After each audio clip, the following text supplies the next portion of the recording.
Hello people, welcome to sleepy classes. आज day 22 है हमारे pre par with pre pare का। तो हम कंटिन्यू करते हैं साइंस के साथ। तो आज हम करेंगे एनसीईआरटी क्लास 8 की साइंस की, एंड हमारा target test science and technology का टेस्ट नंबर 1 है।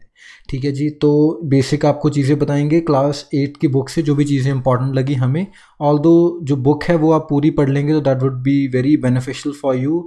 तो आपको पहले तो पता होना चाहिए difference between fertiliser and manure क्या है। तो ये इसका एक काफ़ी अच्छा सा टेबल बना हुआ है, तो वो आप वहाँ पर देख लीजिएगा। ठीक है जी। इसके बाद माइक्रो ऑर्गेनिजम्स के भी डेफिनेशन की आपको क्लैरिटी होनी चाहिए कि कौन से ऑर्गेनिजम्स जो हैं वो माइक्रो ऑर्गेनिजम्स के अंडर कैटेगराइज करते हैं। क्या जो वायरस हैं वो माइक्रो ऑर्गेनिज्म है या नहीं, बैक्टीरिया माइक्रो ऑर्गेनिज्म है या नहीं, तो ऐसी चीज़ें। एंड कौन से ये कॉमन डिजीज़ हैं जो कॉज करते हैं हमारे माइक्रो ऑर्गेनिजम्स, तो इसकी आपको पता होना चाहिए पूरी इन्फॉर्मेशन। इसके बाद नाइट्रोजन फिक्सेशन काफ़ी इंपॉर्टेंट है हमारे एनवायरनमेंट के पॉइंट ऑफ व्यू से भी। तो नाइट्रोजन फिक्सेशन आपको देखना है बुक में। And more over nitrogen cycle भी काफ़ी इम्पॉर्टेंट साइकिल है। इसकी काफ़ी स्टेजेस हैं, कौन से जो बैक्टीरिया हैं वो नाइट्रोजन को फिक्स करते हैं, कौन से फ्री बैक्टीरिया हैं, कौन से बाइंडेड टू द रूट्स हैं। तो ऐसी चीज़ों की आपको पता होना चाहिए इनके बारे में इंफॉर्मेशन। ठीक है जी। इसके बाद कुछ टर्म आएगी ऐसे थर्मोसेटिंग प्लास्टिक्स। तो ये आपको देखना है कि क्या टर्म है, क्या इसका मतलब है। एंड ज़्यादातर जो भी चीज़ें आएंगी आप रिलेट करने की ट्राई कीजिए उनको करंट अफेयर्स के साथ, कि कहीं ऐसी कोई चीज़ आप पढ़ रहे हो तो ऑटोमेटिकली स्ट्राइक हो जाएगी अगर आपने इधर उधर कहीं पढ़ा होगा। तो that would be help you get more clarity about the current affairs as well. ठीक है जी। इसके बाद हमें प्रॉपर्टीज़ पता होनी चाहिए मेटल्स की as well as non metals की।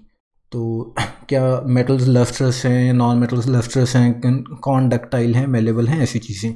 इसके बाद फिर एक पूरी कथा लिखी हुई है रिफाइनिंग ऑफ पेट्रोलियम की। तो इसकी हमें क्लैरिटी अगर हो तो कहीं ना कहीं हमें हेल्प कर देगी ये चीज़ आगे।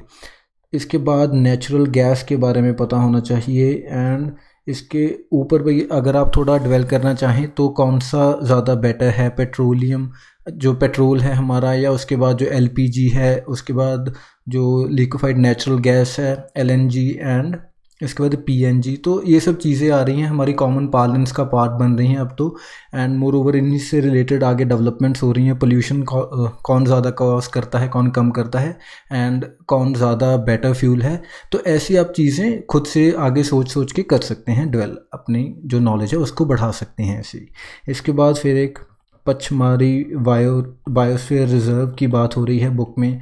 तो इसको आप देख लीजिएगा मैप पर, एंड इसको एनवायरनमेंट से लिंक करके आप इसमें चीज़ें देख सकते हैं कि कौन से जोग्राफिकल जो फीचर्स अगर हम देखना चाहेंगे, कौन सा रिवर चल रहा है, कौन से माउंटेन रेंजेस हैं, क्या वहाँ का फ्लोरा है, फौना है, ऐसी चीज़ें। एंड अगर कोई एंडेमिक स्पीशीज़ हैं तो एंडेमिक स्पीशीज़ की भी बात होती है बुक में, तो वो भी आपको देखना है। इसके बाद फिर काफ़ी इम्पॉर्टेंट है रिप्रोडक्शन इन ह्यूमंस। तो कल जो हमने किया था वो रिप्रोडक्शन इन प्लांट्स थी, आज इन ह्यूमंस देखेंगे। तो इसमें आपको कुछ बेसिक चीज़ों का पता होना चाहिए कि एग कहाँ से रिलीज़ होता है, एंड जो फर्टिलाइजेशन है वो कहाँ होती है, जो फीटस होगा वो कहाँ पर अटैच होगा। तो ये सब बेसिक चीज़ें हैं लेकिन इम्पॉर्टेंट है। इसके बाद फिर एक वीवी पेरस एंड ओवी पेरस एनिमल्स की बात होती है, तो इनके अंदर क्या डिफरेंस है, ह्यूमंस कौन सी कैटेगरी में आते हैं, तो ऐसी चीज़ें। एंड इसके बाद फिर हार्मोन्स इन ह्यूमंस, ये बहुत इंपॉर्टेंट है।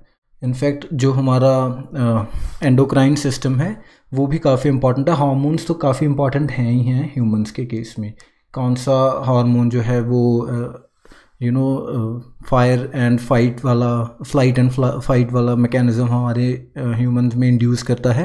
एंड कौन से वो हार्मोन्स हैं जो खुशी के टाइम पर रिलीज़ होते हैं या जब हम सैड होते हैं, ऐसी चीज़ें हार्मोन से रिलेटेड तो पूछी जा चुकी हैं पहले भी एग्ज़ाम में, तो इसलिए थोड़ा इम्पॉर्टेंट है। इसके बाद हम फिज़िक्स की तरफ मूव करते हैं। तो फ्रिक्शन की बात होती है, रोलिंग फ्रिक्शन ज़्यादा है या स्लाइडिंग फ्रिक्शन ज़्यादा है, तो इसके अंडर आपको क्लैरिटी होनी ज़रूरी है। एंड फ्रिक्शन क्यों है एक नेसेसरी ईवल, तो ये भी आपको देखना है। इसके बाद केमिस्ट्री में इलेक्ट्रोप्लेटिंग है। इलेक्ट्रोप्लेटिंग कैसे होती है, क्योंकि यूजुअल सा फिनोमिनन है। अब तो गोल्ड प्लेटेड जैसे हमारे पास ज्वेलरी आ रही है, तो ये सब चीज़ें तो काफ़ी जो कॉमन लाइफ है उसी से चीज़ें इन्फ्लुएंस्ड हैं। एंड यूपीएससी की भी ये थोड़ी ऐसे नैग रहा है कि वो जो काफ़ी कॉमन चीज़ें हैं उनकी बहुत ही बेसिक चीज़ें पूछ लेते हैं जो हम यूजुअली इग्नोर कर देते हैं, तो उन चीज़ों को इग्नोर नहीं करना। इसके बाद लाइटनिंग का फिनोमिना समझाया हुआ है बुक में, एंड इसके बाद लाइटनिंग कंडक्टर की बात है तो वो कैसे वर्क करता है ये भी आपको देखना है। ठीक है जी। फिर इसके बाद अर्थक्वेक आ गया। अर्थक्वेक ऑल दो आपने ज्योग्राफी में भी कवर किया होगा, लेकिन यहाँ से दोबारा से कर लीजिए, आपकी रिविजन की बात है। Next we have is laws of reflection. तो ऑप्टिक्स का थोड़ा अगर आप नॉलेज जान लेंगे तो that would again help you. And optics में ही ह्यूमन आई थोड़ा समझाया हुआ है उन्होंने, तो ह्यूमन आई भी हमें देखना है। मैं थोड़ा साफ़ कर देता हूँ। तो थोड़े से टॉपिक रह गए हमारे। इसके बाद है कॉन्स्टलेशंस आपको देखनी है, इंपॉर्टेंट कॉन्स्टलेशंस जो हैं, जैसे Ursa Major, Ursa Minor and Saptarishi किसको बोलते हैं। तो ये हिंदी नेम भी अगर आप देख लेंगे तो यू नेवर नो, कहीं ऐसे किसी चीज़ पर डिराइव करने में ही हेल्प कर देते हैं।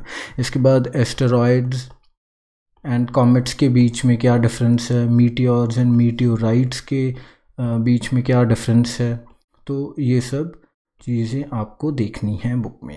एंड सेकंड लास्ट हमारे पास है ग्रीन हाउस इफ़ेक्ट बताया हुआ है बुक में, तो ये थोड़ा इसके बारे में नॉलेज गेन कर लीजिए, कौन सी मेजर गैसेस हैं, ऑल्दो आपने एनवायरनमेंट में पढ़ना ही है ये सब। एंड फाइनली वी हैव इस कोर्स ऑफ रिवर गंगा। तो मैं ये बार बार आपको बता रहा हूँ कि रिवर गंगा काफ़ी इंपॉर्टेंट रिवर है हमारे इंडिया का, एंड काफ़ी ज़्यादा जो लोग हैं डिपेंडेंट हैं इसी रिवर के कोर्स के अराउंड ही। जो हमारे मेजर इतनी आबादी वाली स्टेट्स हैं, यूपी, बिहार, वो सब इन्हीं के अराउंड हैं, इसी रिवर के कोर्स के अराउंड है। तो इसकी हमें फुल क्लैरिटी होना बहुत बहुत ज़रूरी है, कौन सी लेफ़्ट बैंक ट्रिब्यूटरीज़ हैं, कौन सी राइट बैंक ट्रिब्यूटरीज़ हैं। आगे ट्रिब्यूटरीज़ की भी कुछ ट्रिब्यूटरीज़ हैं, जैसे यमुना रिवर की आगे ट्रिब्यूटरीज़ हैं, तो इस रिवर को तो आप रट लीजिए आशुद से।